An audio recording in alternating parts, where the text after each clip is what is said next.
ओम गुरुर्देव गुरुर्धर्म गुरुर्निष्ठा परम तपः गुरुः परतरं नास्ति नास्ति तत्तो गुरुः परम।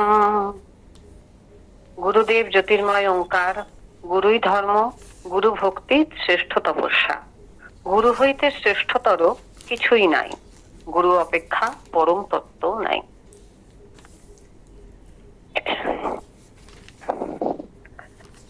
গুরুদেবের কাছে আমি গেছিলাম, 1 আগস্ট উনি এসেছিলেন। তারপরে সেদিনকে আবার 1 আগস্টের দিনকে একটা কথা আমার মনে পড়ে গেল। স্বর্ণালীদি একটা পদ্ম ফুল এনেছিলেন, এনে বাবাকে এমন ভাবে চরণে নিবেদন করলেন। বাবা অনেকক্ষণ ধরে ওই পদ্ম ফুলটা হাতে ধরে বসেছিলেন, কথাবার্তা হচ্ছিল। মানে সেই দৃশ্যটা আমার চোখের সামনে ভাসছে। তারপরে যেদিনকে আমি বাবার কাছে গেছিলাম, পরে 16/9-তে নাগের বাজারে, সেদিনকেও খুব দেরি করে, প্রায় 4:45টার পরে গিয়ে ঢুকেছি। বাবা তখন বেরিয়ে যাবেন। বাবা বললেন, এসেছো, তুমি এসে গেছো বলে হাসলেন। আমার তো খুব ভালো লাগলো দেখে, খুব তৃপ্তি পেলাম। কিন্তু তারপরেই শুনলাম 10 মিনিটের মধ্যে বাবার বেরোনোর টাইম। বাবা চোখের ডাক্তারের কাছে মনে হয় এতে সাউথ, এদিকে কি দেশপ্রিয় পার্ক পেরিয়ে ওই দিকে আসবেন। এবারে আমি তখন ভাবলাম কে কে ছিলেন, মামনি দি, গণেশ দা, তন্দ্রা দি বা কেউ এরকম আরো কয়েকজন ছিলেন। গাড়িতে জায়গা, আমিও পিছনের সিটে বসে গেলাম বাবার সাথে। এখানে এসে দেশপ্রিয় পার্কের মোড়ে নামিয়ে দিলেন। আমি ওখান থেকে বেহালা ফিরে এলাম। গাড়িতে করে বাবার সাথে একই গাড়িতে বাবার সামনের সিটে বসে আছেন, মানে সারথী স্বরূপ। এইভাবে আমার যাত্রা প্রথমবার মনে হচ্ছে, খুবই আনন্দ পেয়েছিলাম। তারপরে কোন দিন তন্দ্রাদিদের ওখানে পিএনবিতে 23 সেপ্টেম্বর লাগছে। জীবনে আমি কোনোদিনও পুরী যাইনি, বলছি তো, আমার মাথায় বুদ্ধিতে স্ট্রাইক করেনি কোনোদিনও।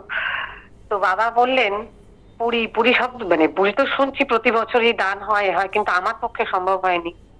বাবা বললেন পুরী শব্দটা উল্টালে কিন্তু রিপু, তাই পুরীর তীর্থ ভ্রমণে শ্রীক্ষেত্রটা রিপু মুক্ত হওয়া যায়। তো ভগবানের কাছে ষড়রিপু থেকে মুক্তি পাওয়ার আশীর্বাদ পাওয়া যায়। আর বাবার জগন্নাথ সেবা, জীবন্ত নারায়ণ সেবা আমি কবে দেখতে পাবো? জগন্নাথ, বলরাম, সুভদ্রা স্বয়ং আসেন, দেখার চোখ তো আমার নাই। আমার ভাগ্যে কবে আছে আমি জানি না, কারণ তখনও আমি ভাবিনি। অক্টোবর মাস পড়ে যাওয়ার সময়ও আমার তখন টিকিট হয়নি। ডিসেম্বর মাসে দান ছিল।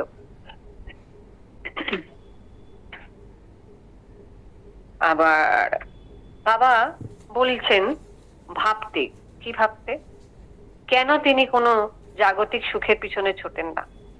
একটা ধারণা করতে হবে, চিন্তন মনন ধ্যান করো যে একজন ব্যক্তির কোনো আকাঙ্ক্ষা নেই, কোনো জাগতিক বাসনা, কোনো প্রয়োজন নেই নিজের জন্য। ধন জন মান যশ পাওয়ার ইচ্ছা নাই কেন? তার মানে তিনি অন্য এমন কিছু পেয়েছেন, বাকি যার কাছে, মানে তার কাছে অন্য বাকি সবকিছু তুচ্ছ নগণ্য। এমন কিছু পেয়েছেন যাকে ছেড়ে অন্য কিছু পেতে ইচ্ছাই করে না। তার মন প্রাণ চিত্ত বুদ্ধি আত্মা সদা সেই পাওয়াটাকে ঘিরে আনন্দে মশগুল, একদম সন্তোষে পরিপূর্ণ। আর সেটা নিশ্চয়ই এমন এত অনেক বড় কিছু, যা সর্বব্যাপ্ত, যার শেষ নেই, যার অন্ত নেই, অনন্ত তার বিস্তার। এটা আমার নিজের অনুভূতি থেকে লিখেছি। আমি পরে ভেবেছি, তার মানে বাবার পাওয়াটা কত বড় পাওয়া।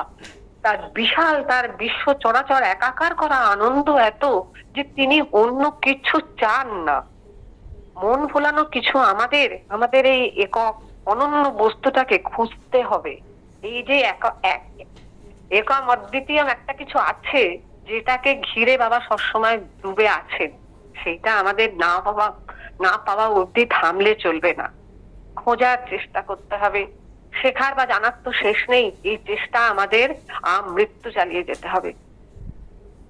বাবা বলছেন, আমি তখন বাবার একটা, মানে কৃষ্ণের তো 64 গুণ শুনেছি। আর আমি বাড়িতে যখন ভাবি বসে বসে, একটা কাগজ পেন বা খাতা কলমে কিছু তো আমার রেডি থাকে, কিছু ভাবলেই লিখে ফেলার চেষ্টা করি। আর বাবার চিন্তা করতে করতে আমি অনেক কিছু গুণ নিয়েও, বাবা তো গুণের খনি, আমি সেটা এগুলো আমি হোয়াটসঅ্যাপে পরে দিয়েওছি, অনেকগুলো পয়েন্ট। বাবার কি কি মানে গুণ বলো বা মানে কি কি পজিটিভ, মানে এত ভাইব, পজিটিভ ভাইবটা তার, এটা এত বেশি ঊর্জাটা, যেটা আমরা প্রত্যেকে আকর্ষিত হচ্ছি। আর সেটার জন্যই আজ আমার 2019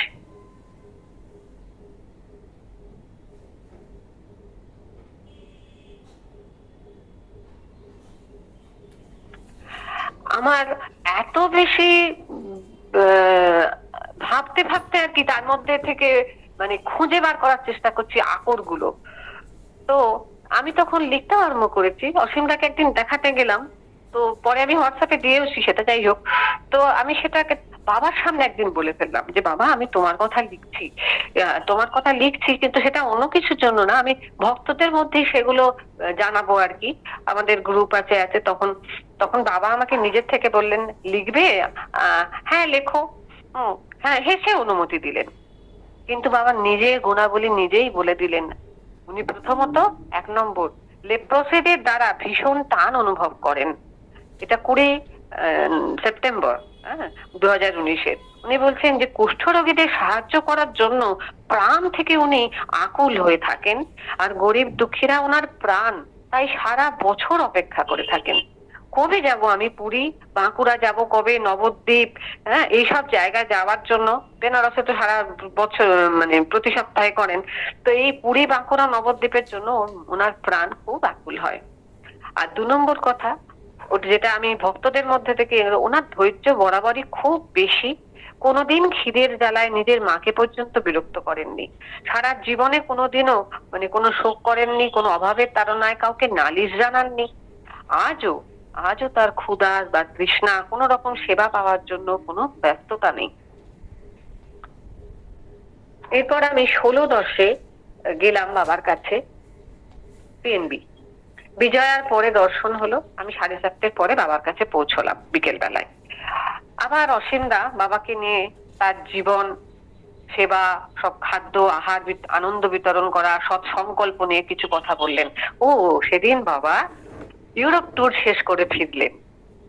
বাবা সুইজারল্যান্ড এয়ারপোর্টে একটা ঘটনা, ফ্লাইট ধরার আগের মুহূর্তেও বাবা নিজের আনন্দে মশগুল ছিলেন। এক মা, বিদেশিনী মা, তার বাচ্চাকে কোলে নিয়ে দাঁড়িয়ে আছে। বাবা হঠাৎ কিছু মানে নেই, তার কাছে গিয়ে বাচ্চার পা দুটি ধরে মাথার উপর রেখে চট করে নারায়ণ প্রণামটা সেরে নিলেন। এই দৃশ্য অতি মনোরম। বাবার সঙ্গে এইরকম বিশ্বভুবনের দর্শন করা এবং পরিক্রমার সঙ্গী হয়ে, সাক্ষী হয়ে যারা থাকতে পেরেছিল ভক্তরা, ভীষণ সৌভাগ্য তাদের। আমরা মানসিক দর্শন করলাম। যত গুরু সঙ্গ করা যায়, যত সাধু সঙ্গ করতে পারা যায়, তত প্রেম আনন্দ, তত ব্রহ্ম অনুরাগ, তত বৈরাগ্য। সমগ্র জীবের প্রতি ভালোবাসা, সেবা করার উদ্দেশ্য কি এমনি এমনি জন্মায়? চাই তীব্র আকর্ষণ, গুরুর প্রতি প্রেমে আকুল ক্রন্দন। আমিও বাবাকে বলি মনে মনে, বাবা আমাকে শান্তি দিও, আমার মনের ছটফটানি কমিয়ে দিও। তুমি তো বিশ্বময়, তুমি মনোময়, প্রেমময়, তুমি সব কিছু জানো। শিবানন্দ সাগরে সাঁতার দিতে দিতে সেদিনকে বাড়ি এসেছিলাম। আসতে তো মন চায় না, মন যেন তোমায় সর্বদা ছুঁয়ে থাকে, এইটাই প্রার্থনা করি। তোমার হাসিই যেন শ্রেষ্ঠ বরাব হয়, সর্বশ্রেষ্ঠ বরাব হয়। বর্তমান আর ভবিষ্যৎ আমি তোমাকে দিলাম, অতীতটা মুছে ফেললাম। 3 নভেম্বর 2019 শিবানন্দ বাবা সকালে সিউড়ি যাত্রা করলেন। তার আগে বোধহয় এর থেকে লেখা, too much familiarity breeds contempt, বাবা বলেছেন। পৃথিবী একটা রঙ্গমঞ্চ, আমরা সকলে নাটকের চরিত্রে অভিনয় করছি। নাটক শেষ হলে নিজ নিজ জায়গায় চলে যাব। আর বললেন, মধুর ব্যবহারই একমাত্র উপায় সকলকে নিয়ে চলা আর আপন হওয়ার। এই মানে মিডিয়া। বাবা সারা জীবন অপরিচিত দেশ এবং অপরিচিত ভাষাভাষীর লোকেদের মধ্যে কাটাচ্ছেন।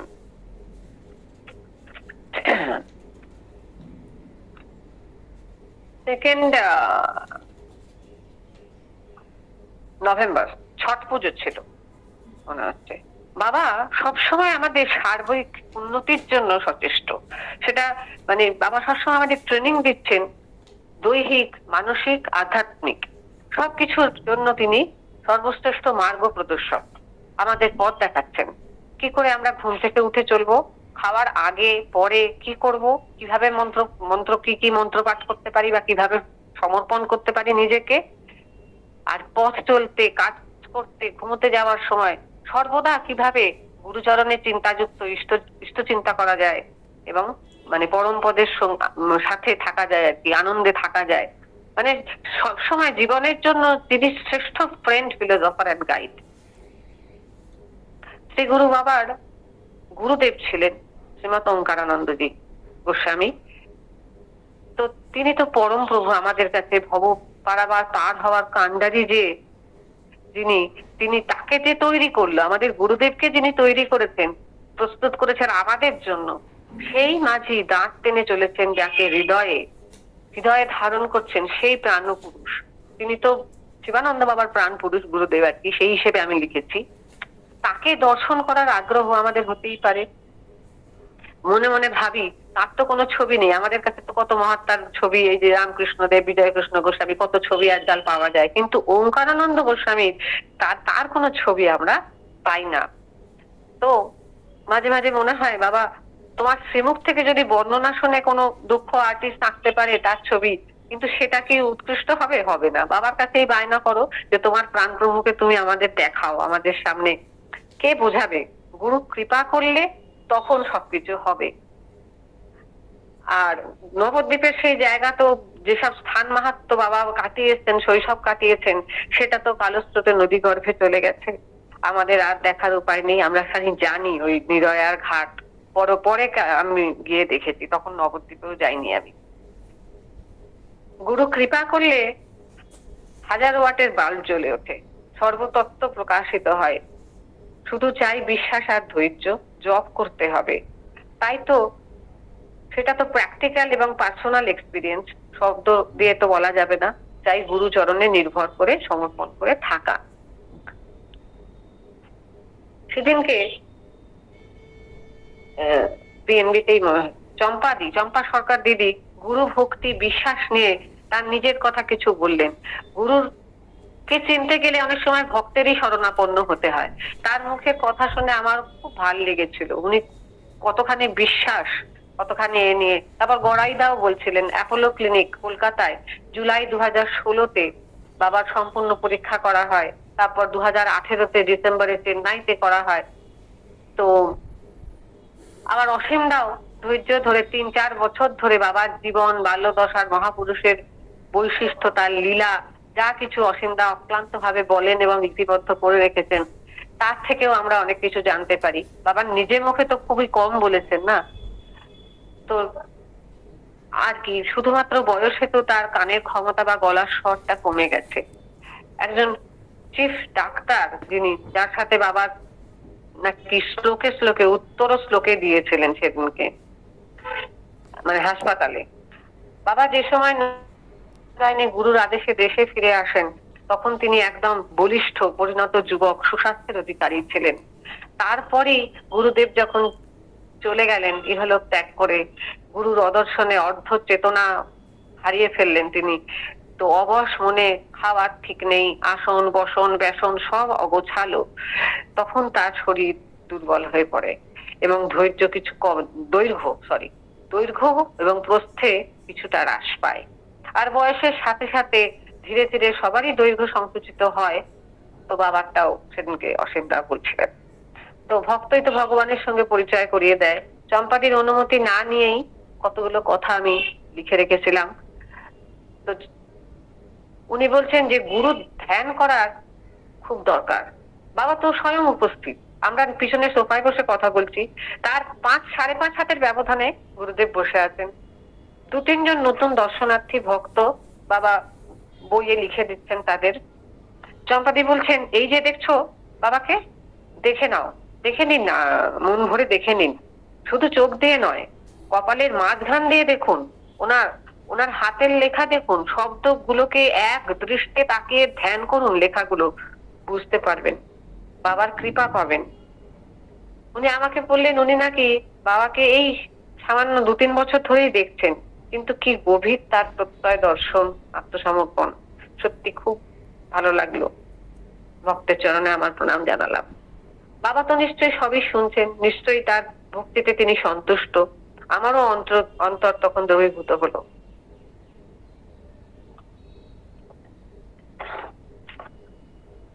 বাবা একজন যোগ সিদ্ধ মুক্ত পুরুষ। পৃথিবীতে অষ্টসিদ্ধি তিনি দেখাতে আসেননি, এসছেন প্রেম ধর্ম দেখাতে, জীব সেবা শেখাতে, এই অনাচার অধর্ম থেকে আমাদের রক্ষা করতে এসছেন।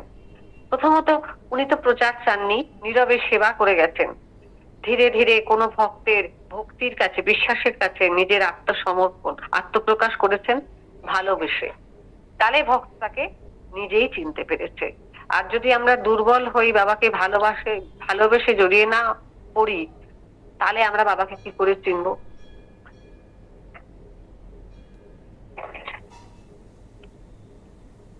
বাবাকে তাই আমরা লিভিং গড বলে ভাবি। বাবার কাছে মনে মনে প্রার্থনা করছি, বাবা তুমি তো ধৈর্য এবং সহ্য শক্তি তোমার মনের পুঁজি, সাহসী ব্যক্তিত্ব, তুমি দিব্য তেজে বলিয়ান, হ্যাঁ ব্রহ্ম তেজ তোমার মধ্যে। বজরংবলীর মতো বুক চিরে দেখাতে পারো তো একবার আমাদের, যেখানে লক্ষ্মীনারায়ণ বিরাজমান, সেই যুগল মূর্তির মধ্যে আমরা প্রভু শ্রী ওঙ্কারানন্দজিকে দর্শন করে নিই, ধন্য হই। এটা আমার বাবার কাছে একটা প্রার্থনা ছিল, যে তোমার হৃদয়ের মধ্যে তুমি তোমার পূজ্য দেবতাকে, গুরুদেবকে বসিয়ে রেখেছো, সেখান থেকে যদি আমরা দর্শন করতে পেতাম। বাবা বলছেন, be yogi to enjoy life. 21 November 2019। I hold the real religion is the religion of the heart. Heart must be purified first. Truth, love and purity are the basis of real religion. I was deeply convinced that there must be a place, a sweet home of pristine glory and purity, and a divine splendor, where absolute security, perfection and happiness can be enjoyed eternally. I renounced the world and felt that I belong to the whole world. Shivananda বাবার এটি একটি মহৎ বাণী এবং ভীষণ আনন্দ শোনালে, যে I belong to the whole world, এটা আমরা ফিল করতে পারা আমাদের পক্ষে সম্ভব নয়। আমি একটি চিঠি পেলাম আমার ডায়েরির মধ্যে, 17/7/19, জুলাই মাসে লেখা। একটু পড়ে শোনাই। তুমি যেমন চলাও আমায় বাবা, তেমনি যেন চলি। তোমার খুশি বলাও আমায়, তাই তোমার কথাই বলি। তোমার চলার পথ যে প্রভু, শত আলোর কিরণ ভরা। মনকে বাঁধি শপথ আমার, সুস্থির তব লক্ষ্যে চলা। করব তোমার ইচ্ছা পূরণ, হৃদয়ে ধরে অগ্নি বিনা। যেথায় তোমার আসন পাতা, সেথায় আমার শেষ ঠিকানা। না জানি সেই নিশানা কোথা, পথ চেনাবে তুমি এসে। কণ্ঠে তব উষার আহ্বান, করব বরণ নতুন বেশে। বাবা বলেছেন, রাধা রাধা জপ করলে হৃদয়ে রাধা প্রেমের ভাবধারা আসে। আনন্দ, কি সুখ, নয়ন দিয়ে ধারা বয়। কৃষ্ণ পিপাসা পায়, আর সেই পিপাসা উত্তরোত্তর বৃদ্ধি পায়। আর বাবার অভয় বাণী, মনের ইচ্ছা সব গোবিন্দের ওপর ছেড়ে দাও।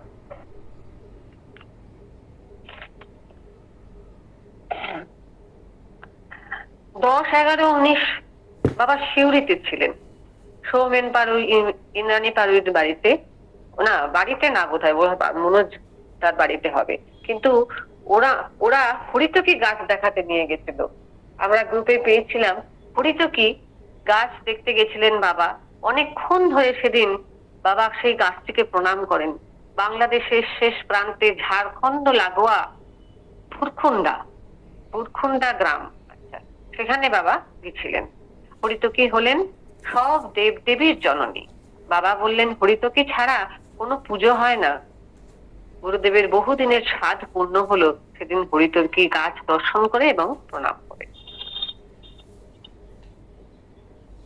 23/11/2019 না, আমি সেদিনকে ডায়েরিটা লিখেছি। আর 22/11/2019 সন্তোষপুরে বাবা শীততলা মাঠের সামনে শিব মন্দিরে খুব সুন্দর অনুষ্ঠান হয়েছিল সেদিনকে, আমি গেছিলাম। সিংহাসনে বসানো বাবাকে, সেটাও যুদ্ধ নিয়ে, মানে বাবা ভগবান তার কি ভৌমিক দাদা ছিলেন একজন, অনেকদিন দেখি না তাকে। সেই দাদার বাড়িতে গেছিলেন, ওখানে গুরুদেবের মানে আরতি আরতি প্রণাম টনাম হয়, আবার স্টেজে আসা হয়, স্টেজে এনে বাবাকে বসানোর জায়গা, সেখানে সিংহাসন পাতা ছিল। বাবাকে বৌদি এসে ফুলের মুকুট পরিয়ে, মালা পরিয়ে, খুব সাজিয়ে টাজিয়ে বসানোর চেষ্টা করেন, কিন্তু বাবা তো সব খুলে ফেলতেন এবং সিংহাসনে পর্যন্ত বাবা খানিক নিচে নেমে এসে মাটিতে বসতেন। ভূমি বাবার অত্যন্ত প্রিয়, সেই ভূমিতেই তিনি অধিষ্ঠান করবেন। একবার করে চেয়ারে বসানো হচ্ছে, বাবা পুজো করা হবে, তোমার আরতি করা হবে, আবার ওঠানো হলো, আবার বাবা খানিকক্ষণের নিচে। মানে সে একটা যুদ্ধকালীন এবং আমাদের প্রার্থনা খুব সুন্দর হয়েছিল। বাবা যেন সত্যি মহারাজ, কিন্তু তিনি দিন ভিখারি। রাজা আর রঙ্কা, তাদের জীবন সত্যি নিঃস্ব। রাজা সে তো প্রজাদের জন্য সমর্পিত, যেমন রাজারাম। আর শিবানন্দ বাবা যে সেই রাজা, যার জীবন যৌবন জ্ঞান ঐশ্বর্য সব পরের তরে নিবেদিত। কালের গহ্বরে বাবা নিজেকে হৃদয় গুফায় বন্দি করে রেখেছেন, একদম সমাধিস্থ তিনি। বাবা যে নিচে আসনে বারবার বসে যাচ্ছিলেন, তারপরে আমাদের অন্যান্য পাঠ হয়, কীর্তন হয়, অসিন্দা বাবার কথা বলেন, আর একজন ছিলেন ওখানে, কে ছিলেন, রামকৃষ্ণ ঠাকুরের, রামকৃষ্ণ দেবের ভক্ত কেউ ছিলেন, হরিপদ ভৌমিক, হ্যাঁ, খুব সুন্দর করে বলেন বাবার শ্রীরামকৃষ্ণ ঠাকুরের কথা, বলরাম বসুর বাড়ির কথা। হ্যাঁ, তো তখন বাবা চুপ করে নিচে বসে একদম জপ করে চলেছেন। বিকেল বেলা থেকে, বিকেল 5টা 15 থেকে মোটামুটি ধরা যায় রাত্রি 8টা 30 অব্দি আমি ছিলাম, তারপর বেরিয়ে এসেছিলাম। টানা বাবা ওই রকম বসেই ছিলেন এবং সকলের প্রণাম নিচ্ছেন, একইভাবে এক আসনে নিঃশব্দে বসে আশীর্বাদ করে যাচ্ছেন আর জপ করছেন। তার নিজের মধ্যে তিনি আত্মারাম হয়ে, মানে পরম পুরুষের পদ কমলে নিবেদিত প্রাণ মৌনী বাবা হয়ে বসে আছেন। আর আমিও যখন তার চরণে যখন প্রণাম করতে, লাইন ধরে আমরা সবাই প্রণাম করতে যাচ্ছিলাম, আমিও প্রণাম করলাম। প্রায় 8টা বেজে গেছে, তারপরে আমি দেখলাম বাবা তো একদম নিচু হয়ে মাথা। আমি কিভাবে বাবাকে মানে আমাকে বাবা দেখতে পেলো কিনা আমার সেটা তখন খুব ইচ্ছে, নিচু হয়ে বাবাকে দেখার চেষ্টা করলাম, একদম মাথা নামিয়ে, যে বাবা আমি এসছি, এটাই বলার চেষ্টা আর কি। তো বাবা তখন আমার দিকে তাকিয়েছিলেন, মানে আনন্দ পেলাম যে আমি এসছি, বাবা আমার মুখের দিকে তাকালেন, আমি প্রণাম করে তারপরে উঠে এলাম। তো খুব অনেক সেদিনকে গান শুনেছিলাম, হেমন্ত কণ্ঠী, সুদীপ বসু এই ফাংশনে ভজ গোবিন্দম গেয়েছিলেন, আরো অনেক সুন্দর সুন্দর শান্তিনিকেতনের কৃষ্ণমূর্তিজি গুরু কীর্তন করেছিলেন, গুরু তোমার আমি, তোমার আমি, তোমার তো আমি, খুব সুন্দর।